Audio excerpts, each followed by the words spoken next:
chung, năng động, sáng tạo và tạo cảm giác truyền cảm hứng học tập như thế này. Và hãy cùng mình khám phá xem trung tâm này có điều gì đặc biệt nữa nhé.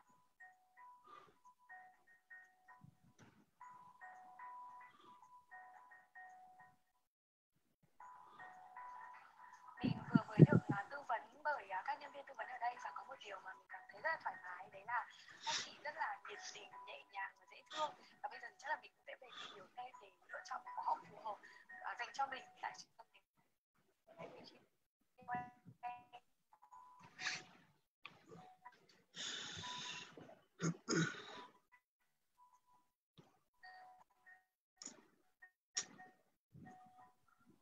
Như các bạn có thể nhìn thấy ở đây là một quán cà phê sách ở ngay trong trung tâm tiếng học.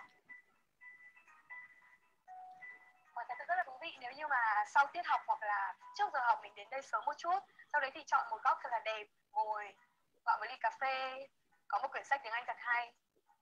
Điều tiếp theo mà mình ấn tượng tại trung tâm tiếng Anh GLN đấy là sự tâm lý của trung tâm này, bởi vì bên cạnh cà phê sách ở ngay trong trung tâm thì các bạn học viên ở đây còn có hẳn một khu vui chơi như thế này nữa. Sau giờ học hoặc là ngay trước giờ học thì các bạn có thể tới đây chơi các trò chơi hoặc là ngồi nghỉ tại những chiếc ghế như thế này.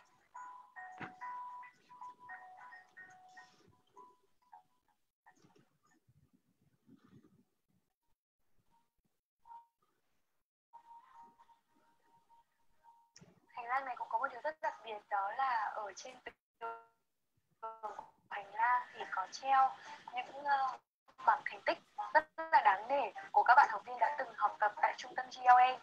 7 thành tích rất là đáng nể.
Trước khi bắt đầu buổi học thì mình xin nhắc lại một lần nữa đi, mọi người có thể mở hết video lên được không ạ?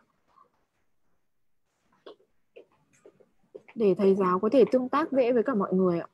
Và thầy cũng biết là những bạn nào đang có mặt ở trong phòng học. Cảm ơn Ngọc Linh, cảm ơn bạn Huyền Nguyễn,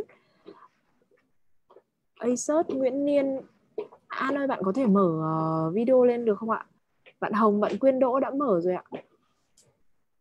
Nghiêm Thu, Trang, An Lê, Thúy, Diệu Ngân, mọi người có thể mở lên đúng không ạ? Trang, Minh Thư, bạn Thiện, bạn Tuấn Dũng.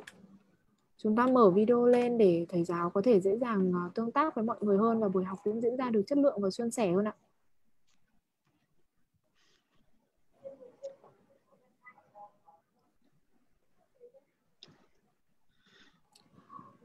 Với cả một số bạn thì chắc là vì laptop không có cam thì chúng ta sẽ cố gắng lắng nghe thầy giáo ấy.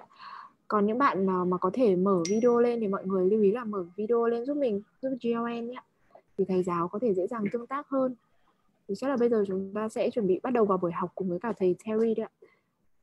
Terry ơi.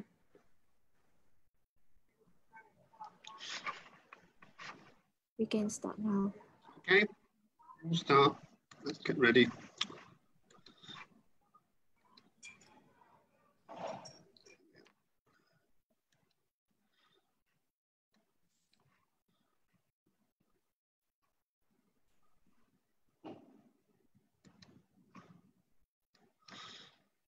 All right, good morning, everybody. Today we're going to look at Task 2 writing. We'll start with some of the basic questions and then look at how to use linking words and phrases. And then we will look at some examples from the British Council. So we're going to start today with a quiz. So on the chat, please put your answer on the chat and let's get the first question on the screen.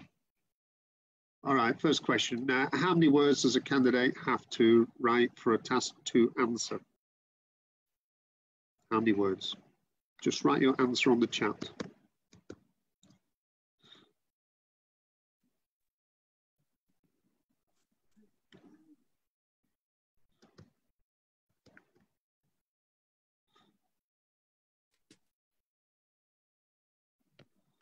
Does anybody know the answer? Yeah, it's 250 words. Is there a maximum number of words? Yes or no? Is there a maximum number?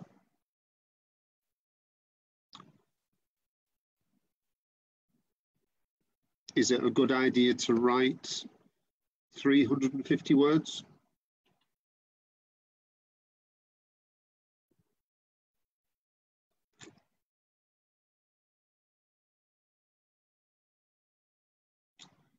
Yeah, there's no maximum, but I would say that when you practice, your maximum should be 280 words. That's your maximum, because you've only got 400, you've only got 40 minutes to write an answer. So too many words can have a negative effect on your writing.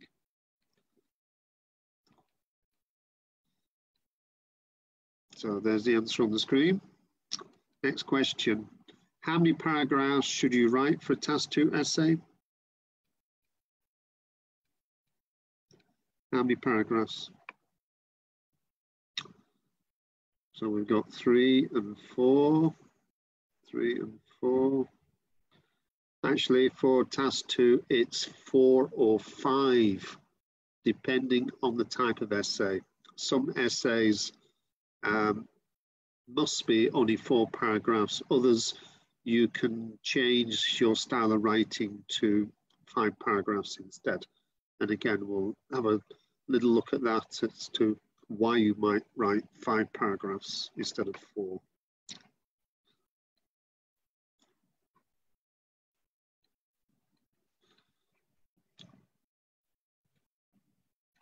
Next question. What should candidates do at the end of a paragraph? What should they do?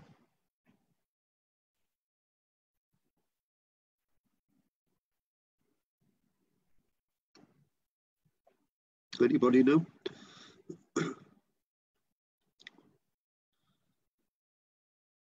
Not really. No, this is to help the examiner. What should you do? No, at the end of a paragraph. Not check mistakes, no. Think about how you can help the examiner. The examiner is your friend.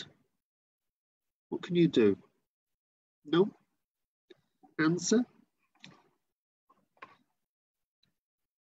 Leave a blank line. So when you think about it, when you write on a computer will automatically leave a blank line between paragraphs, and you should do that when writing on paper. It helps the examiner to immediately see where your paragraphs are. Also, if your handwriting is untidy, then it does help the reader to kind of see how you've organized your writing and your vocabulary a little easier.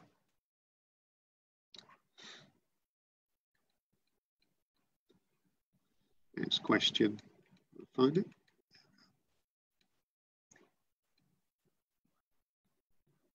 Why should you not use words such as can't, I've, and don't in writing?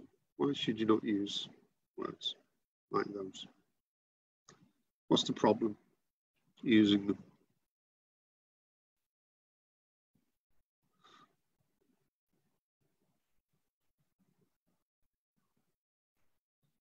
Yep, correct, because it's informal. Yep, that's the correct answer. Contractions should not be used in academic writing. They would be marked as grammar errors. So in English, we speak contractions. We don't write them when we're writing essays. Next question. How many sentences should you write for a conclusion paragraph? An introduction and conclusion paragraphs. How many sentences?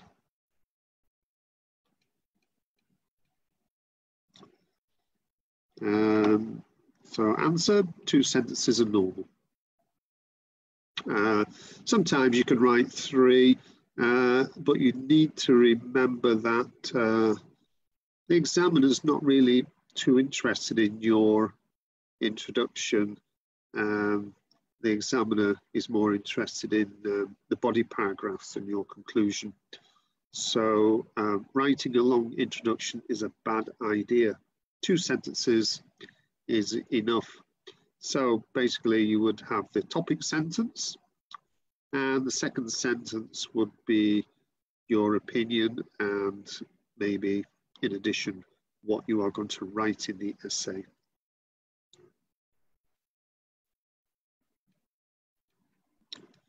Next question.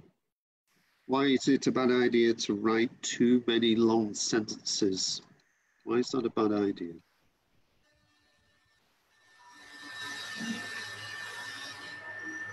Too many long sentences. Why is that a bad idea?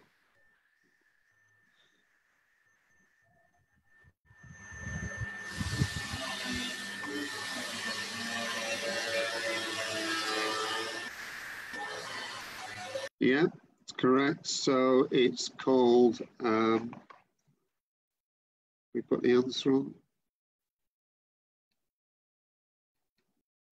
So there is a greater chance of grammar vocabulary errors, reducing understanding. So in the marking system, it's called poor coherence. So I'll just put that in the chat.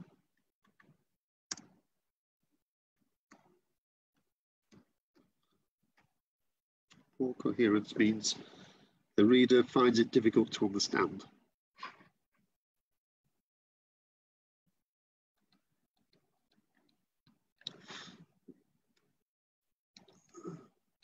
Next question.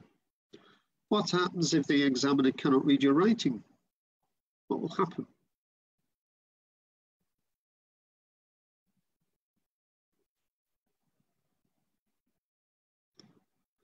Believe me, it happens a lot. The examiners have problems reading handwriting. What will happen?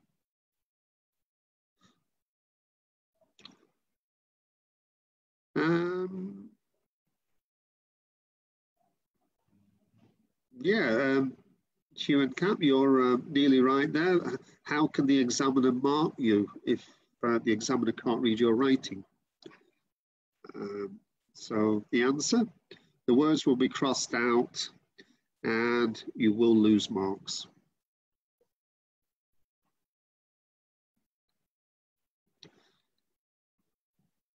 Next one, what is the easiest way a candidate can change a task to band 6 to a 6.5? What's the easiest way?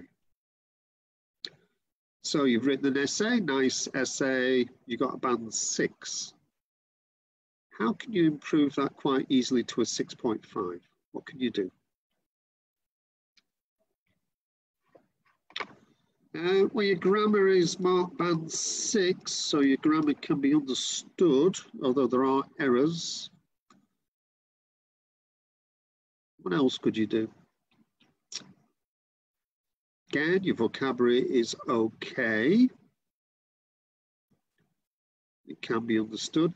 And actually improving vocabulary and grammar is, for many students, a slow process. It takes time. something you can do quite quickly. We don't use idioms in writing.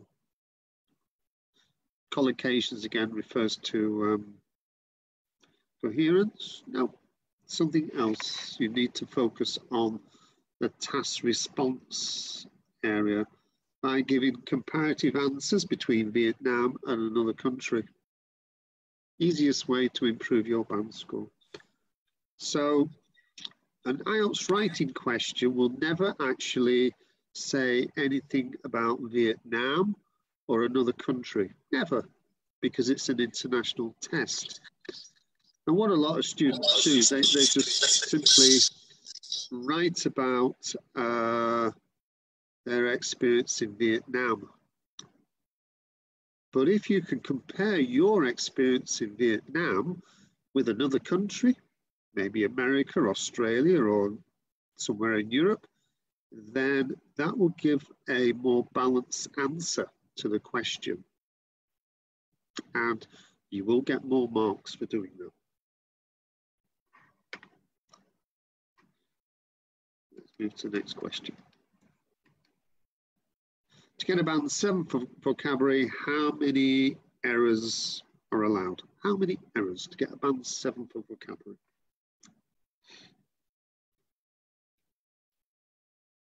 What do you think? Is it 5 errors, 10 errors, or something different?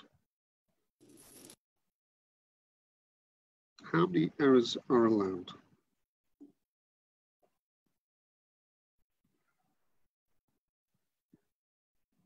Anybody want to guess? 5 errors, 5 to 7 errors, 3, maybe 5. Yeah. Answer: occasional errors in word choice, spelling, and or word formation. So occasional errors. So there isn't actually a number, and it does depend on the errors. For example, spelling errors are regarded as simple errors.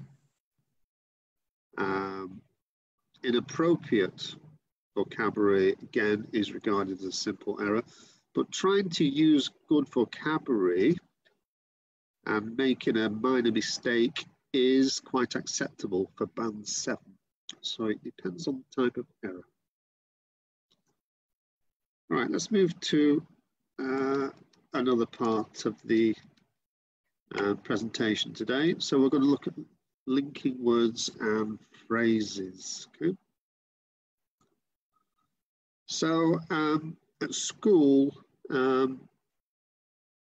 I've actually seen teachers do it in some schools in Hanoi. You're kind of given the same linking words and phrases to do all the time. And it doesn't really vary much from essay type to different essay type. However, that will give you problems if you do that in IELTS writing.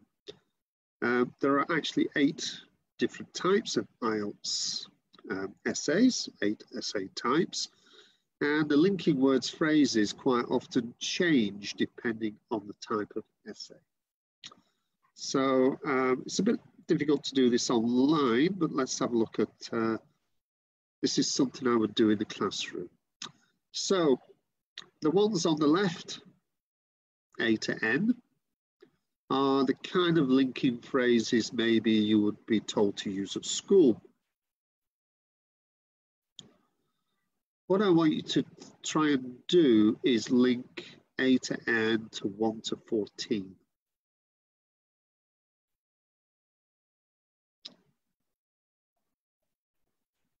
So, for example, some people say,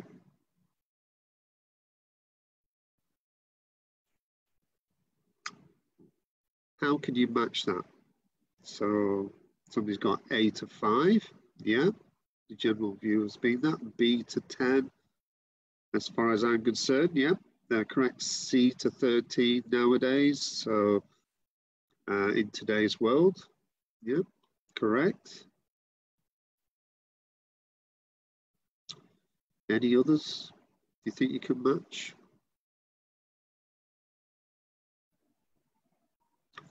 While you're thinking, I would point out all the slides today. You can get a copy from GLN if you want a copy. H211. Therefore, as a result, yeah, you could match those two. That's quite correct. Yeah.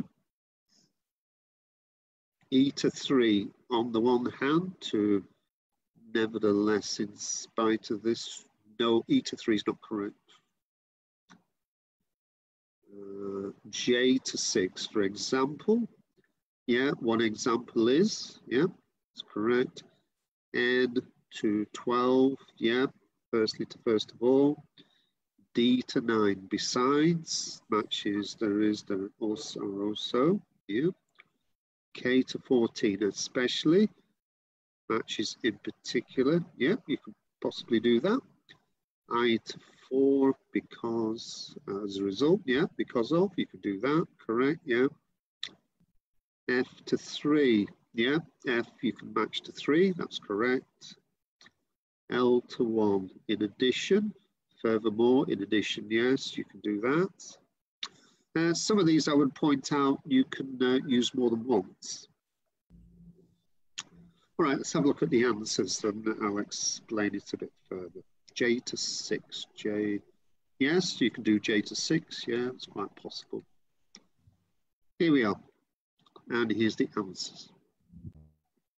So some people say the obvious one, the general view has been that. In my opinion, as far as I'm concerned, nowadays, in today's world, besides, furthermore, in addition, on the one hand, it is true to say that. On the other hand, having said that, or despite these drawbacks, if you're doing, for example, an advantages, disadvantages essay, you can use that. However, nevertheless, in spite of this, therefore, as a result, because, as a result, or I'll build because of, for example, one example is, or for instance, especially, in particular, in addition, a related criticism, you could use that. Also, there is, or are also, firstly, first of all, notice the last one is for sequencing only. That means it should not be used to start a paragraph. Don't do it, it would get a low mark for doing that. So look at the little note at the bottom. A to N are lower band score cohesive devices, discourse markers. So the correct term for linking words phrases are cohesive devices or discourse markers. So the ones on the left would get a lower band score, and they tend to be the ones that you are taught at school in Vietnam. The ones on the right are what are taught in the schools in England for GCSEs. Yeah, you can use in addition more than once, you see. Some of these you can use, there's more than one match.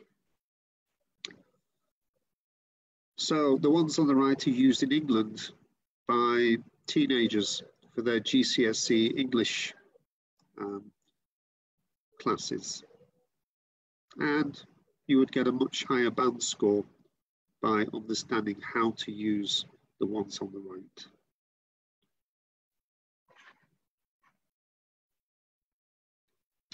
I would add there are more linking words phrases that could be used, but now let's move on to how to write an IELTS essay. So we'll look at a few basics and then we'll move on to some examples.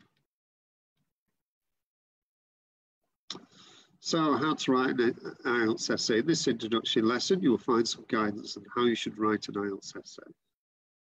It is important to learn about IELTS essays because there are different essay types and they will require different ways to answer them. So as I mentioned before, there are actually 8 essay types on IELTS, and you'll see a list in a few seconds.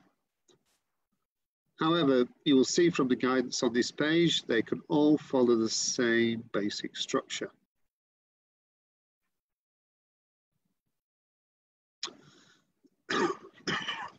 So these are some of the types of IELTS essays you can get in the test. So agree, disagree, discuss two opinions, advantages, disadvantages, two question type essays, causes and solutions, causes and effects, problems and solutions. Other ones that you could get is the traditional opinion essay, although you don't see that very often these days. You could also have causes and measures essays. Again, it doesn't happen very often. And there are actually two types of advantages, disadvantages essays, one with an opinion, one with no opinion. The no opinion essay is more often on the not on the academic test, but on the general training test. Now, of these types, which do you think are on the test most often at the moment? Which two are on the test most often at the moment? Anybody want to try and guess?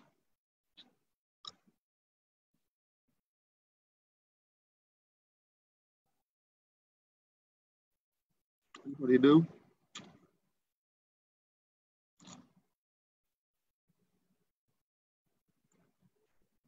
What do you think? Is it advantages, disadvantages, or problem solutions, causes and effects? Which ones are on the test most often at the moment?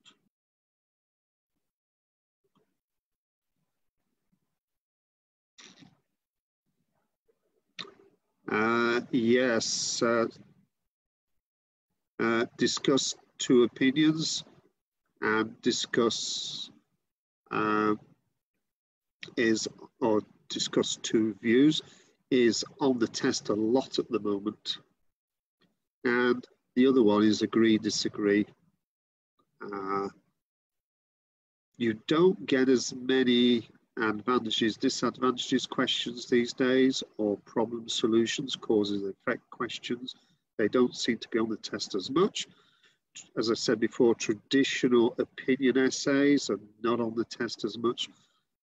Also, the two question type essay, that seems to be appearing on the test more often these days.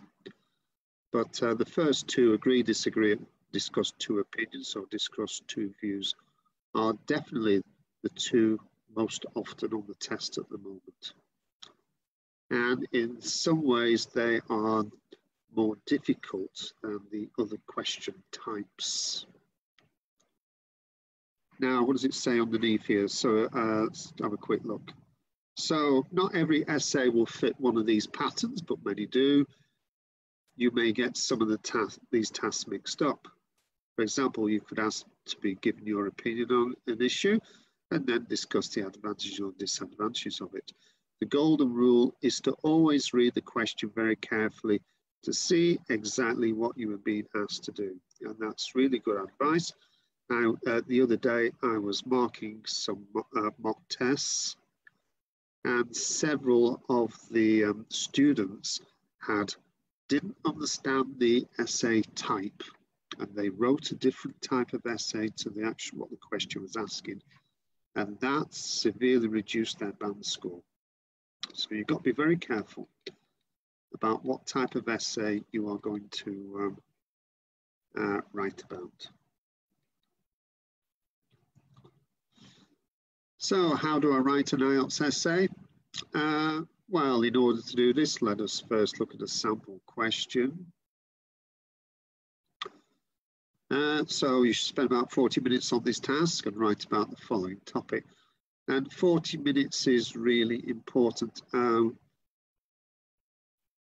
If I give my students writing homework, some of them spend a lot longer than 40 minutes. Now, at the beginning of a course, okay, that's not really a problem because I want them to understand how to write an essay. But as you write more essays, you have got to time yourself because it's no good writing an essay in 45 minutes, because that will have a negative effect on your task 1 writing in the test. And it's very difficult to do a task 1 writing answer in 15 minutes. So you've got to be very careful with the time. So let's have a look at this question. In the last 20 years, there have been significant developments in the field of information technology, or IT. For example, the World Wide Web and communication by email. However, these developments in IT are likely to have more negative effects than positive in the future. To what extent do you agree with this view? So, you are simply asking whether or not you agree. Therefore, it doesn't mean that you have to agree. You can disagree, as long as you explain that in the essay. And never be afraid to disagree with the question. If you just think what the question is actually stating is not true, then you are quite entitled to explain why in your essay. And in fact, doing that, you could even get more marks. So, as usual, it says give reasons for your answer and include any relevant examples from your own experience or knowledge. Now, students often get confused with that. Give and include relevant examples from your own experience or knowledge. So, some students seem to think, well, that is from my own personal experience, how it has affected me. No, the question doesn't mean that. It's experience that you have seen or been told about. So you could have seen it on the news. You could have seen it on television, even seen it on somewhere like YouTube or social media. It's not actually asking for something that's actually happened to you. It's from your experience. So it's a more general statement, and doesn't specifically mean your own specific experience. So don't get confused with that. So an IELTS essay is structured like any other essay. You just need to make it shorter. And there are 3 key elements. So an introduction, body paragraphs, usually 2, and a conclusion. And we will look at each of these in turn, using the essay question above as an example. So let's move to the introduction.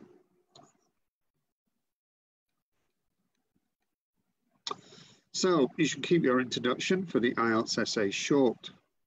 As I mentioned before, remember you only have 40 minutes to write the essay, and some of this time needs to be spent planning. Therefore, you need to write your introduction fairly quickly so you can start writing your body paragraphs. So in the introduction, you should do 2 things. State the topic of the essay, using some basic facts that you may be able to take from the question. Notice it says you may be able to take from the question, not copy from the question. And say what you're going to write about. And here's an example introduction for the essay about IT. So the last 2 decades have seen enormous changes in the way people's lives are affected by IT. However, while these technological advances have brought many benefits to the world, I would agree that these IT developments will result in more negative impacts than positives. So we have 2 sentences, and the writer clearly states their opinion and basically what they're going to write about. So the theme of the essay is very much going to be why they think there are more negative than positive. What you must never write there is I partly agree or disagree.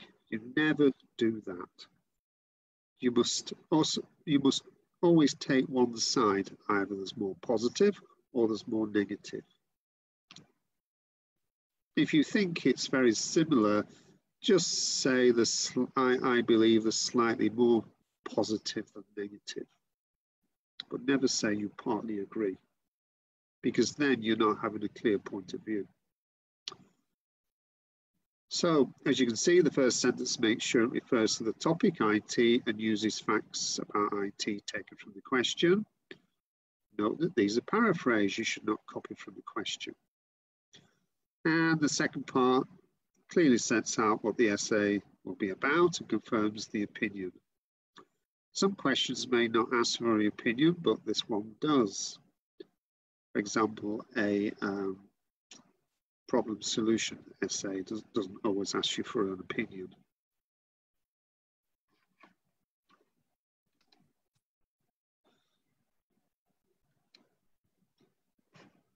Let's have a look at body paragraphs. Oops.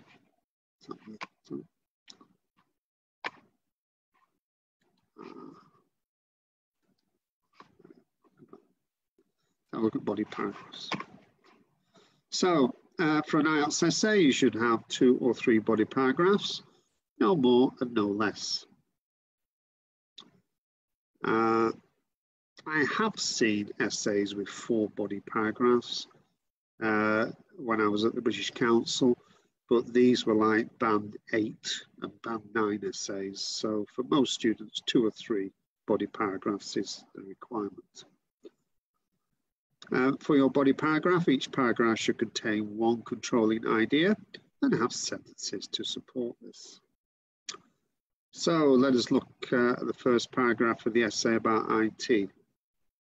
The essay is about the benefits and drawbacks of IT, so these will need to be discussed in separate paragraphs. So here is the first body paragraph. So we start with one of the linking words you saw on the list earlier. It's true to say that email has made communication, especially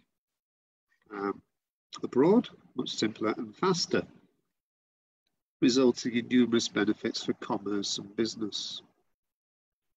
Furthermore, good linking word, the World Wide Web means that information on every conceivable subject is now available to us. And then we have the example.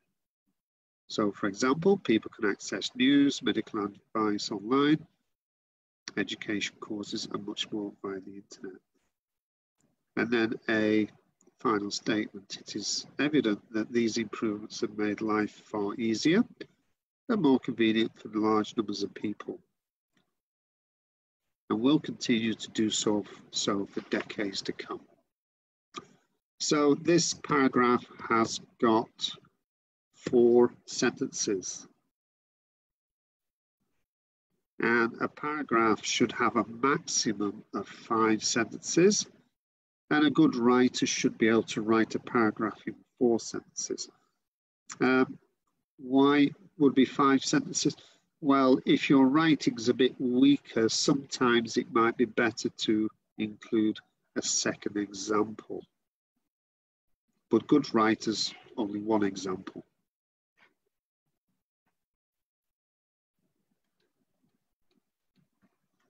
Let's have a look at the next body paragraph. Oh, so the controlling idea in this first paragraph is the benefits of IT. And there are 2 supporting ideas which are underlined. No drawbacks are discussed, as the paragraph will then lose coherence. So in agree, disagree, or advantages, disadvantages style essays, do not put advantages, disadvantages, or positives, negatives in the same paragraph. It could be quite confusing and you will lose marks for coherence. So keep your reasons for agreeing separate from your reasons for disagreeing. Most of the essay will focus on the negative aspects of IT. As the writer says, there are more negative effects in the introduction. So the next 2 paragraphs about these. The topic sentence in the next paragraph therefore tells us we are changing the focus to the negative points. So this is a 5-paragraph essay. So the contrasting word or phrase is nevertheless. It shows we're going to change the focus in the next paragraph. Nevertheless, the effects of this new technology have not all been beneficial. For example, many people feel that the widespread use of email is destroying traditional forms of communication, such as letter writing, telephone, and face-to-face conversation. This could result in a decline in people's basic ability to socialize and interact with each other on a day-to-day basis. So this paragraph is 3 sentences because we are going to do 2 sentences on the negative side. It's a slightly shorter paragraph. And the final paragraph gives the last negative effect.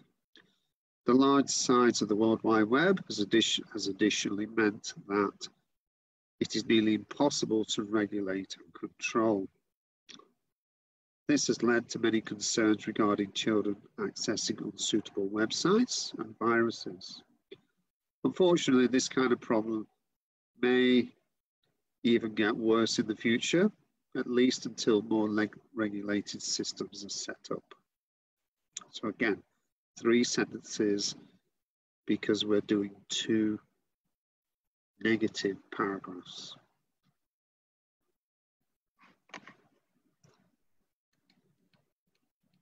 But each paragraph has one main focus. Let's have a look at the conclusion. So the conclusion only needs to be 2 sentences. And you can do the following: restate what the essay is about, so the topic. So you can rewrite the last sentence of your introduction using different words. That's quite an easy way to do it. And give some thoughts about the future. So here's the example. In conclusion, developments in IT have brought many benefits, yet I believe developments relating to new technology are likely to produce many negative effects in the future that must be addressed if we are to avoid damaging impacts on individuals and society. So what we have here is a conclusion with quite a long sentence, but it is divided into 2 parts, and that meets the requirements of the examiner.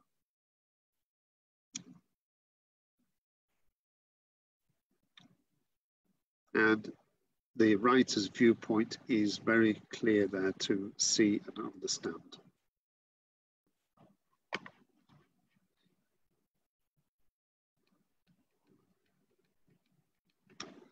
And we'll just put the whole essay together on one slide so you can see how it's organized. And I seem to remember this essay, well, I think it says there 287 words. So it is about the right length. It's not too long, and it covers all the main points in the question. So the other thing to note here is that this is a 5-paragraph essay, and the writer is focusing more on the negative than the positive. Therefore, the first body paragraph should be about the positive, and the next 2 body paragraphs about the negative. And that will mean that paragraph 4 leads into the conclusion, which confirms there are more negative effects. So don't write, so if your opinion is there's more negatives, don't write about negatives first and then put the positives at the end before the conclusion. That would make your structure wrong, and you can lose marks for coherence and cohesion. Well, it's cohesion where you would lose marks.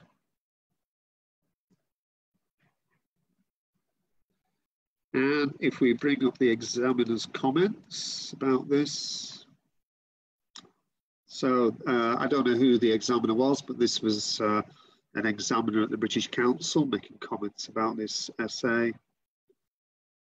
The IELTS essay introduction talks in general about the increasing use of IT, thus introducing the topic well. The thesis then clearly sets out the writer's opinion. So sometimes the writer's opinion in the introduction is called the thesis statement.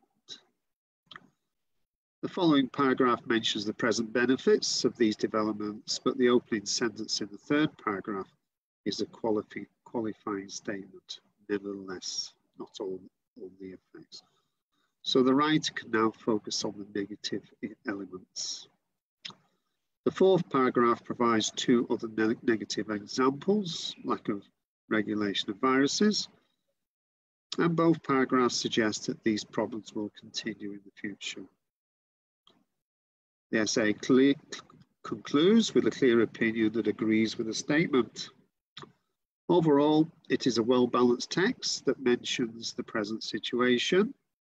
This has made life, but more importantly, also refers to the future of IT, likely to increase and might get worse. So I'm not quite sure what the examiner gave as a band mark for that, but I would say it's somewhere in the region of 7.5 to a band 8 essay.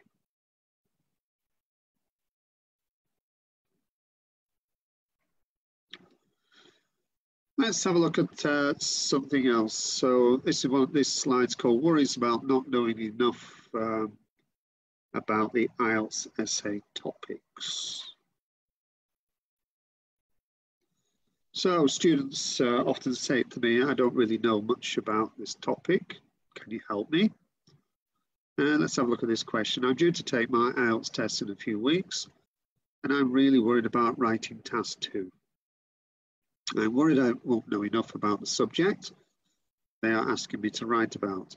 I've looked at a few practice papers, and they are all subjects I feel I couldn't write well about. There has been no mention of supported information sheets on these topics. Is there any? And how has anyone else dealt with this? Any help, opinions will be much appreciated. So let's have a look at the answer. So you are not likely to find worksheets specifically geared towards the kinds of topics you will get for your essay, except in course books related to IELTS, but they of course can't cover anywhere near everything.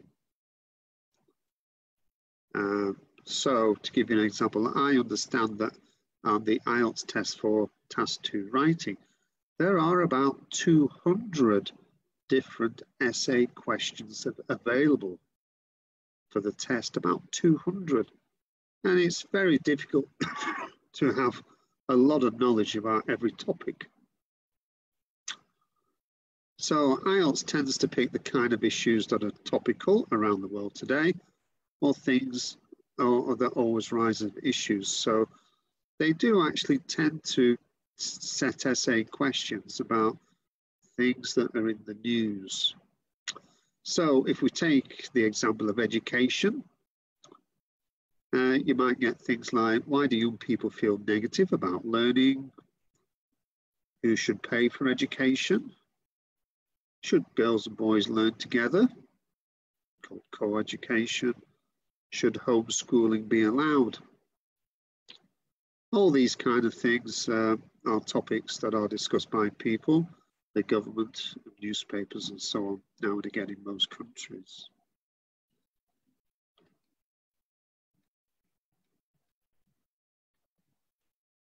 So,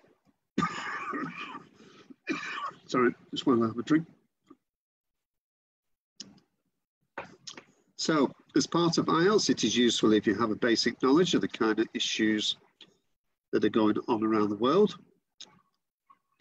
Though you won't ever get asked directly about emotive things such as war, politics, or religion. This would, so the kind of topics would be expected of you if you're a student at most English-speaking universities. as you would need to get involved in discussions as part of your studies. So by reading around and learning about current issues for IELTS, you are also preparing yourself for university. You need to improve your reading for IELTS anyway, so read about the kind of topics that come up in the writing test.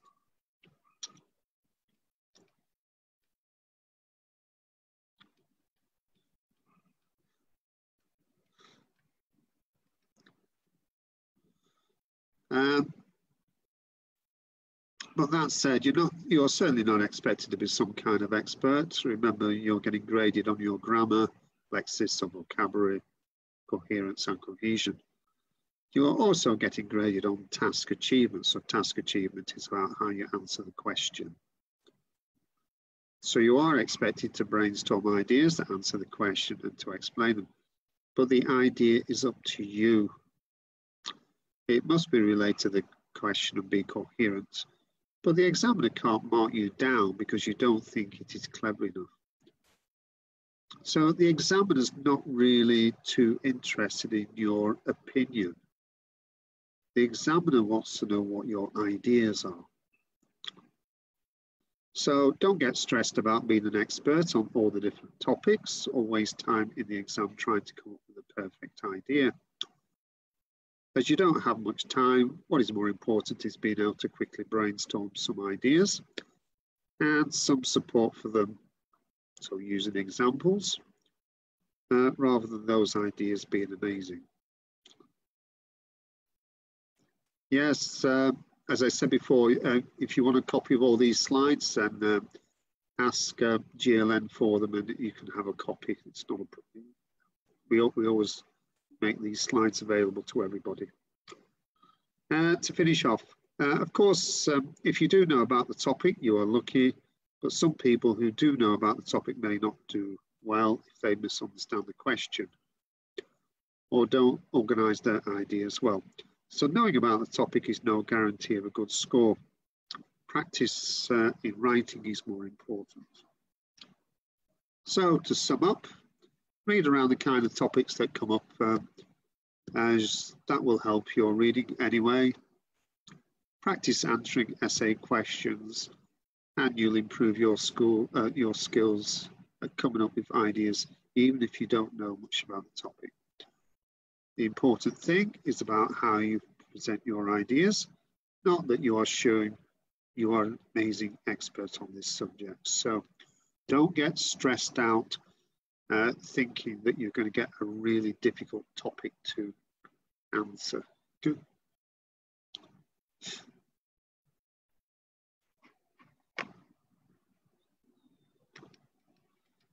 Somebody asked about correcting writing. There are people on the internet that do writing correction.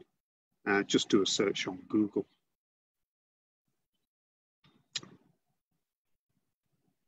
I'm not aware of any software. 10 main errors, task 2 writing. Let's have a look at these. So, number 1, poor planning. You should take 3 to 5 minutes to plan and write. Write it on a piece of paper before you write your answer. A poorly planned essay will reduce your band score by 1. Number 2, not fully answering the question. This will reduce your band score by 0.5 to 1. Do not make the mistake of focusing on using examples from a previous essay with a similar topic. Number 3, a poor introduction. This will reduce your band score by 0.5. An introduction, as we said before, should be 2 sentences from about 25 to 35 words. You need to understand how to write a thesis statement and when to give or not give your opinion. Number 4, poor paragraphing. The number of words should range from 6 to 110, depending on the number of essay paragraphs, with 4 or 5 sentences. Next, using too many examples in a paragraph, only 1 or 2 are allowed. Being too general with your examples instead of using real-life examples will limit the level of your band score. So do not put too many examples in a paragraph. That's often a mistake made by people learning to write essays. Number 6, poor coherence, often because of incorrect sentence structure. So when translated to Vietnamese to English, incorrect or over-complex vocabulary, or the sentence is too long.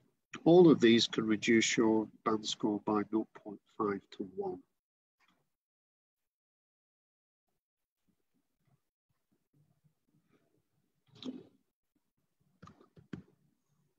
Next, incorrect use of discourse markers. So we looked at those before.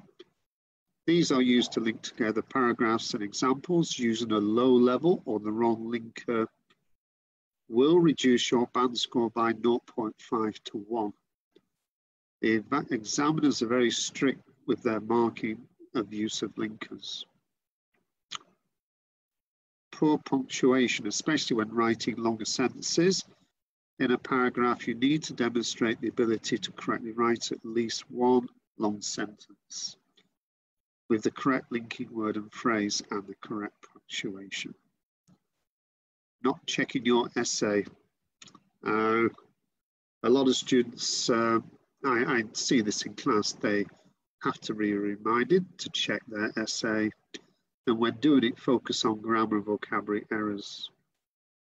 Not checking can be the difference between band score 5.5 and a 6, or a 6.5 and a 7. You should spend 5 minutes checking. Believe me, every grammar or vocabulary error you make, the examiner will see them. And finally, keep it simple. You will not impress the examiner by using unusual or too academic vocabulary. An examiner wants you to read your essay quickly without pausing to think what a word means. If an essay can be read and understood quickly, your band score will be reduced by 0.5 to 2. All right, final thing. Let's have a look at one more example. This is another British Council example.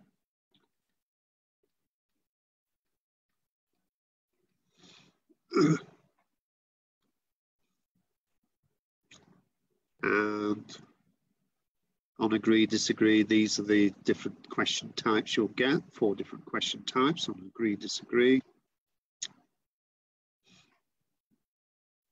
And here's the question.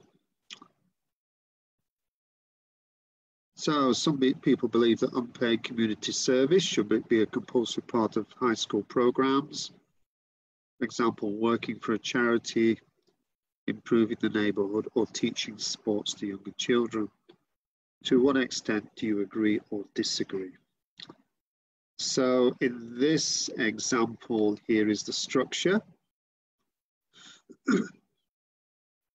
So this is going to be a 4-paragraph essay. And that means that the two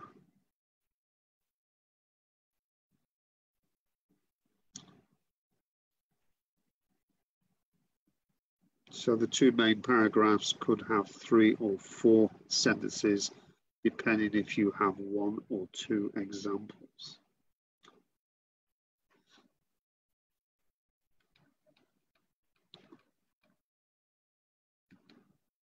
And here's the sample answer.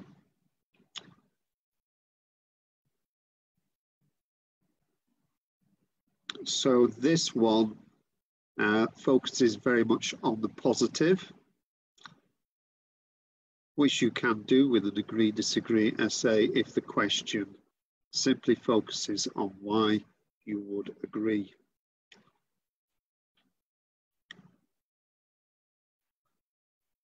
I'm not going to read it all out, but I'll leave it on the screen for a minute or 2 so you can read it yourselves.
Okay, those of you asking for the slides, I've just sent a reminder to the GLN office to let you have a copy of the slides.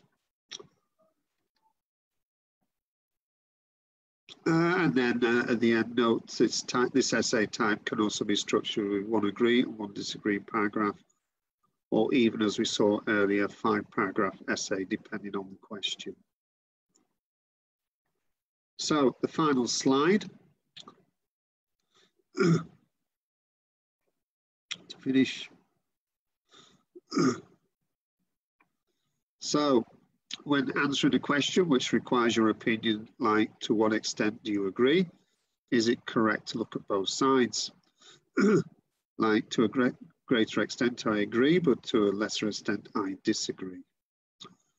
No, you don't have to look at both sides. So the previous example is one example of that. You can completely agree or disagree, making sure, of course, you state clearly that you 100% agree or disagree. That is usually the easiest way to answer these types of questions, of course. And that's also usually the best thing to do if your writing skills are not so good. However, if someone wants a higher score, say band 7 and above, and they have better writing skills, they should discuss both sides, because it will look like a more sophisticated answer, and so could potentially make a better impression on the examiner for things such as task response. So task response is how you answer the question. You can, of course, 100% agree or disagree with one side and still consider the other side by presenting someone else's views that are not the same as yours. So that is the general view of other people. So I've deliberately chosen agree, disagree today as examples.